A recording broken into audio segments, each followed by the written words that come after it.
Üniversiteye yerleşen adaylar lise hayatını geride bırakıp yeni bir eğitim öğretim sürecine girmiş bulunmaktalar. Yeni bir eğitim süreci, yeni bir ortam, yeni bir şehirde yaşayacakları sebebiyle bir stres ve kaygı süreci oluşacaktır. Ancak bu stres kaygıya sebep olmamalı, tatlı bir heyecana sebep olmasında bir mahsur yoktur. Üniversiteyi kazanan adaylar üniversite hayatının kendilerine sonraki hayatları için katacakları çok güzel kazanımları olacaktır. Bu kazanımları düşünerek karşılaşacakları zorlukların ne kadar küçük olduğunu fark edeceklerdir. Farklı bir ilde üniversite okuyacak adayların ilk karşılaşacağı sorun veya aklına gelebilecekleri, aşmaları gereken en önemli sorunun barınma sorunu olduğunu söyleyebiliriz. Fakat şunu bilmeliler ki eskiye nazaran üniversite öğrencilerinin barınma ile ilgili çok ciddi bir sorunu kalmamıştır. Bu konuyu çok sıkıntı etmesinler. Çünkü eskiye nazaran KYK yurtlarının sayısı, kontenjanları bayağı artmış. Bununla beraber özel vakıf yurtları olsun, evler olsun alternatif olarak düşünülebilir. Bu yüzden barınma sorunuyla ilgili ciddi bir kaygıya, strese gerek yoktur. Bu konuda adaylar rahat olsunlar. Üniversite sürecini geçirecek öğrencilerin elbette karşılaşacağı bazı zorluklar olacaktır.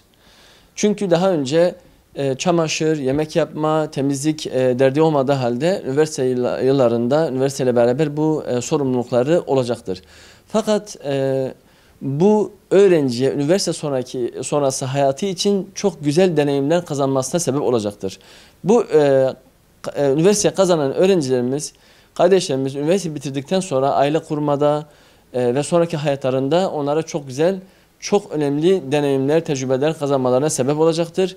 Bunu olumsuz bir yön olarak görmemeli, tam tersi çok önemli avantajlar olarak görmelidirler. Farklı bir ilde üniversite okuyacak öğrencilerin karşılaşacağı en önemli sorunlardan bir tanesi de ilk defa farklı kültür, millet, inanç, ideolojiye sahip bir ortamda bulunmaları olacaktır. Bu yüzden öğrenciler kimliğini, geleneğini, göreneğini kaybetmemesi adına arkadaş seçimine çok dikkat etmelidir. Çünkü üniversite ortamı her ne kadar bilim, teknik, mesleki açıdan kişiye çok önemli kazanımlar elde etmesine olanak sağlasa da manevi olarak kaygan bir zemine sahiptir. Bu süreci de bu açıdan güvenli bir şekilde atlatabilmesi için iyi arkadaş seçimine çok dikkat etmelidir. İyi arkadaş seçmenin en güzel yolu da mescit kardeşliğidir. Kampüsümüzde bulunan mescit ve camide karşılaştığımız gençlerle, üniversitelilerle tanışmaya çalışalım. Gördüğümüz yeni bir sima olduğu zaman ayaküstü de olsa tanışıp muhabbet etmeye çalışalım. Bu bizi manevi olarak koruyacaktır, manevi bir katkı sağlayacaktır. Aynı zamanda bilimsel ve derslerin başarısı açısından da iyi arkadaş seçiminin önemi çok fazladır. Özellikle derslerinde başarılı, sorumluluk sahibi kişilerle arkadaşlık edinmeniz size çok önemli avantajlar sağlayacaktır. Bu sayede akademik başarınızın grafiğinin çok iyi olacağını söyleyebiliriz. Üniversite dönemi kişinin sorumluluk düzeyinin en az olduğu, bununla beraber kendisine zaman ayırabileceği, kişisel olarak kendisini geliştirebileceği, sosyal faaliyetlerde bulunabileceği bir dönemdir.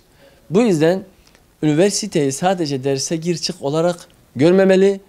Bunun dışındaki vaktimizi kişisel gelişimimize, sosyal farkındalık oluşturacak organizasyonlara, STK çalışmalarına ayırabilecek bir süreçtir. Üniversite bittikten sonra iş hayatı, evlilik hayatı, aile hayatıyla beraber bu fırsatı kaçırabiliriz.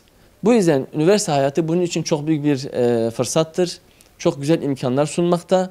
Kendimizi kişisel, kültürel, ilmi olarak geliştirmek istiyorsak üniversiteye başlar başlamaz bununla ilgili bir program, bir plan çıkarmamız bize çok önemli katkıları olacaktır.